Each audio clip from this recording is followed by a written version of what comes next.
by method and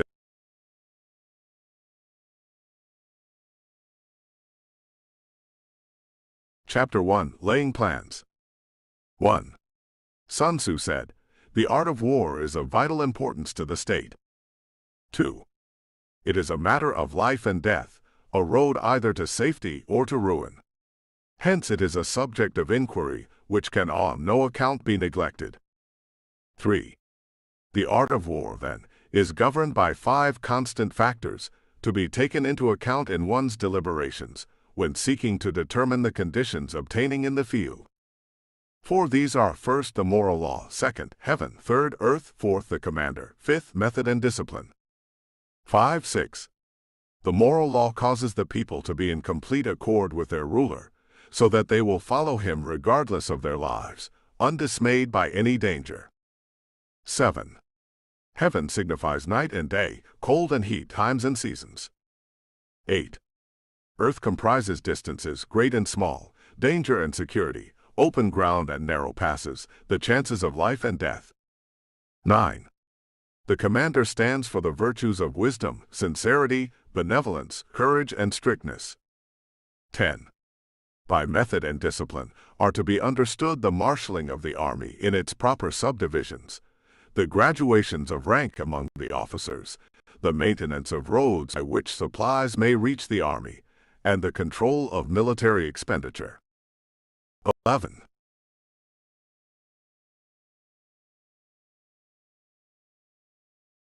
Knows them not will fail. When seeking to determine the military conditions, let them be made the basis of a comparison in this wise. Law. Second, which of the 2 generals has most ability? Third, whom lie the advantages derived from heaven and earth? Fourth, on which side is discipline most rigorously enforced? Fifth, which army is stronger? Sixth,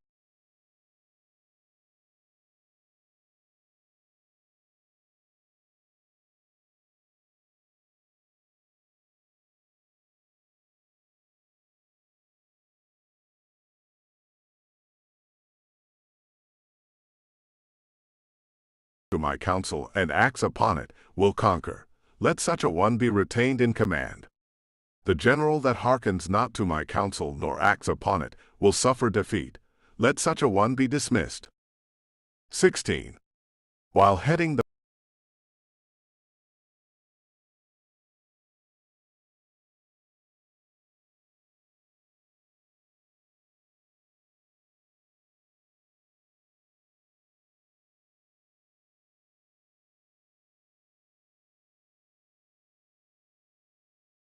all warfare is based on deception. 19. Hence, when able to attack, we must seem unable. When using our forces, we must seem inactive. When we are near, we must make the enemy believe we are far away. When far away, we must make him believe we are near. 20. Hold out baits to entice the enemy. Feign disorder and crush him. 21. If he is secure at all points, be prepared for him. If he is in superior strength, evade him.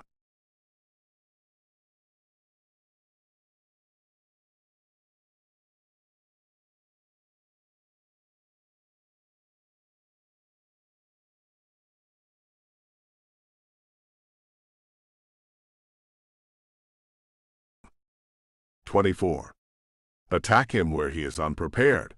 Appear where you are not expected. 25. These military devices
extremity. Then no man, however wise, will be able to avert the consequences that must ensue. 5.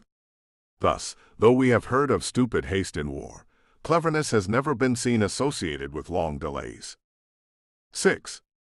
There is no instance of a country having benefited from prolonged warfare. 7.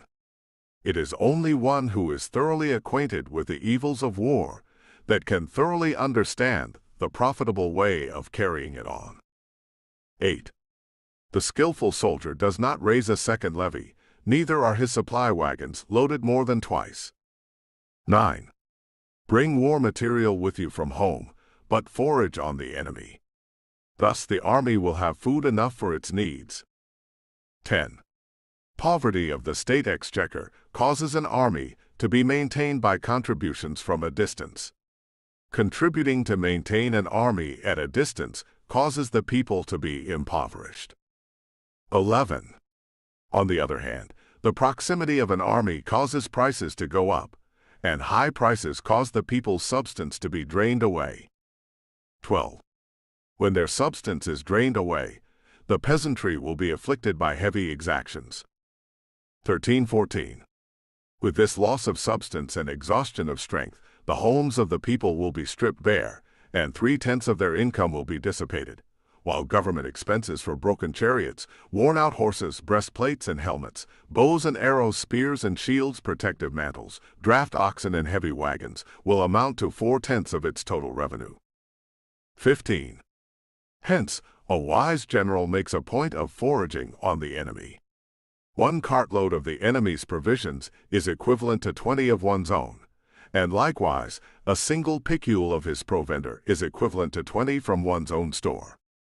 16. Now, in order to kill the enemy, our men must be roused to from defeating the enemy, they must have their rewards. 17. Therefore, in chariot fighting, when 10 or more chariots have been taken, those should be rewarded who took the first. Our own flags should be substituted for those of the enemy, and the chariots mingled and used in conjunction with ours. The captured soldiers should be kindly treated and kept. 18. This is called using the conquered foe to augment one's own strength. 19. In war, then, let your great object be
his men are slain, remains untaken.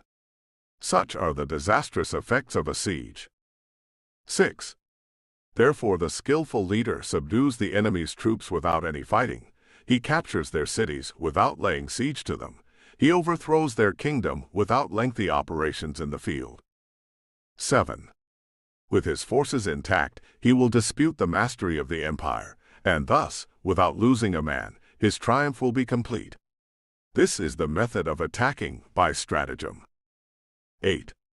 It is the rule in war, if our forces are 10 to the enemy's 1, to surround him; if 5 to 1, to attack him; if twice as numerous, to divide our army into two.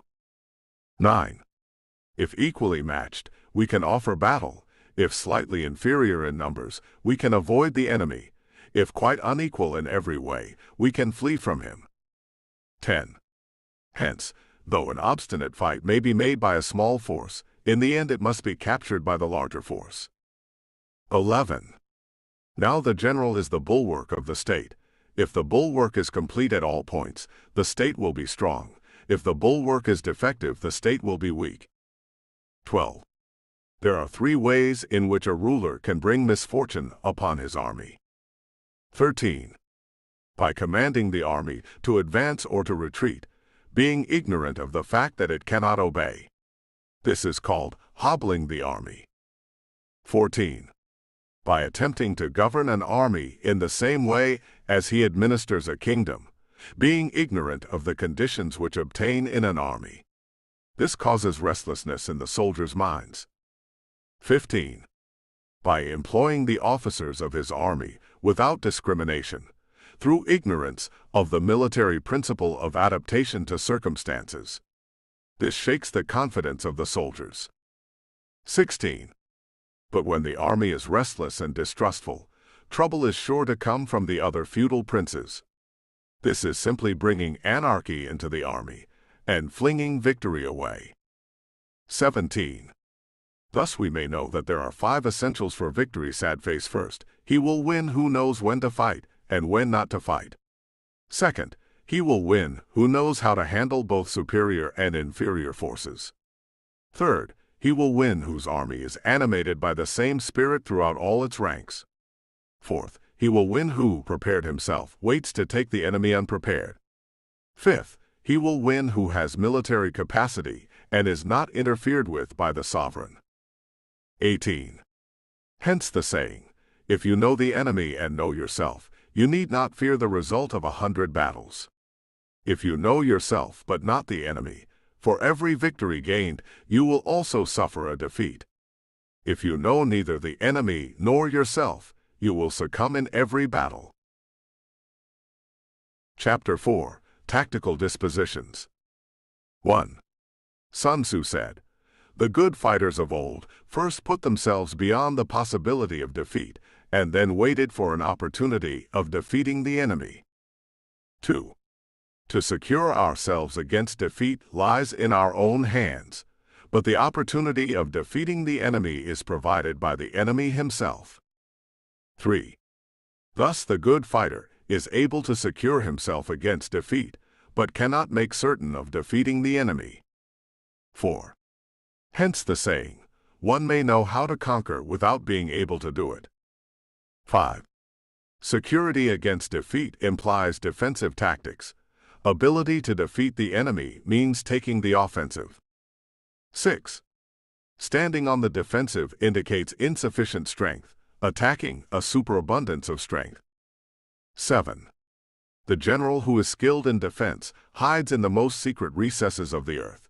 He who is skilled in attack flashes forth from the topmost heights of heaven. Thus, on the one hand we have ability to protect ourselves, on the other, a victory that is complete. 8. To see victory only when it is within the ken of the common herd is not the acme of excellence. 9. Neither is it the acme of excellence if you fight and conquer, and the whole empire says, "Well done." 10. To lift an autumn hair is no sign of great strength. To see the sun and moon is no sign of sharp sight. To hear the noise of thunder is no sign of a quick ear. 11. What the ancients called a clever fighter is one who not only wins, but excels in winning with ease. 12. Hence his victories bring him neither reputation for wisdom nor credit for courage. 13. He wins his battles by making no mistakes. Making no mistakes is what establishes the certainty of victory, for it means conquering an enemy that is already defeated. 14. Hence the skillful fighter puts himself into a position which makes defeat impossible, and does not miss the moment for defeating the enemy. 15. Thus it is that in war the victorious strategist only seeks battle after the victory has been won. whereas he who is destined to defeat first fights and afterwards looks for victory. 16. The consummate leader cultivates the moral law and strictly adheres to method and discipline. Thus it is in his power to control success. 17. In respect of military method, we have firstly measurement, secondly estimation of quantity, thirdly calculation, fourthly balancing of chances, fifthly victory. 18. Measurement owes its existence to earth, estimation of quantity to measurement, calculation to estimation of quantity, balancing of chances to calculation, and victory to balancing of chances. 19. A victorious army opposed to a routed one is as a pound's weight placed in the scale against a single grain. 20. The onrush of a conquering force is like the bursting of pent-up waters into a chasm 1,000 fathoms deep. Chapter 5. Energy. 1. Sun Tzu said, "The control of a large force is the same principle as the control of a few men. It is merely a question of dividing up their numbers." 2. Fighting with a large army under your command is nowise different from fighting with a small one. It is merely a question of instituting signs and signals. 3. To ensure that your whole host may withstand the brunt of the enemy's attack and remain unshaken, this is effected by maneuvers direct and indirect. 4. That the impact of your army may be like a grindstone dashed against an egg, this is effected by the science of weak points and strong. 5. In all fighting, the direct method may be used for joining battle, but indirect methods will be needed. 6. Indirect tactics, efficiently applied, are inexhaustible as heaven and earth, unending as the flow of rivers and streams. Like the sun and moon, they end but to begin anew. Like the 4 seasons, they pass away to return once more. 7. There are not more than 5 musical notes, yet the combinations of these 5 give rise to more melodies than can ever be heard. 8. There are not more than 5 primary colors, blue, yellow, red, white, and black, yet in combination they produce more hues than can ever been seen. 9. There are not more than 5 cardinal tastes, sour, acrid, salt, sweet, bitter, yet combinations of them yield more flavors than can ever be tasted. 10.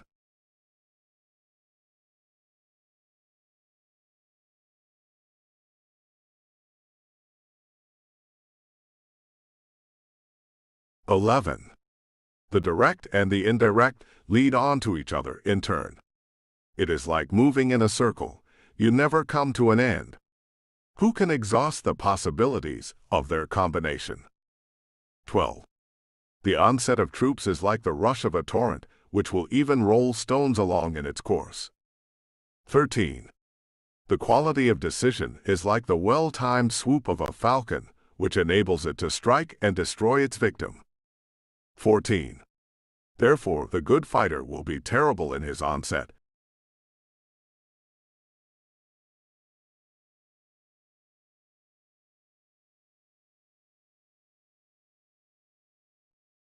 16. Amid the turmoil and tumult of battle, there may be seeming disorder, and yet no real disorder at all. Amid confusion and chaos, your array may be without head or tail, yet it will be proof against defeat. 17. Simulated disorder postulates perfect discipline. Simulated fear postulates courage. Simulated weakness postulates strength. 18. Hiding order beneath the cloak of disorder is simply a question. Concealing courage under a show of timidity presupposes a fund of latent energy. Masking strength with weakness is to be effected by tactical dispositions. 19. Thus one who is skillful at keeping the enemy on the move maintains deceitful to which the enemy will act. He sacrifices something, that the enemy may snatch at it. 20. By holding out baits, he keeps him on the march. Then with a body of picked men he lies in wait for him. 21.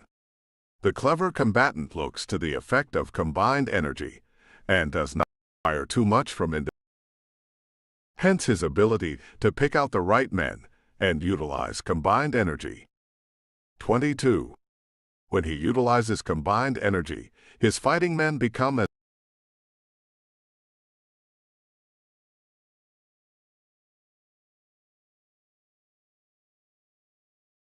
if four-cornered to come to a standstill, but if round-shaped to go rolling down. 23. Thus the energy developed by good fighting men is as the momentum of a round stone rolled down a mountain thousands of feet in height.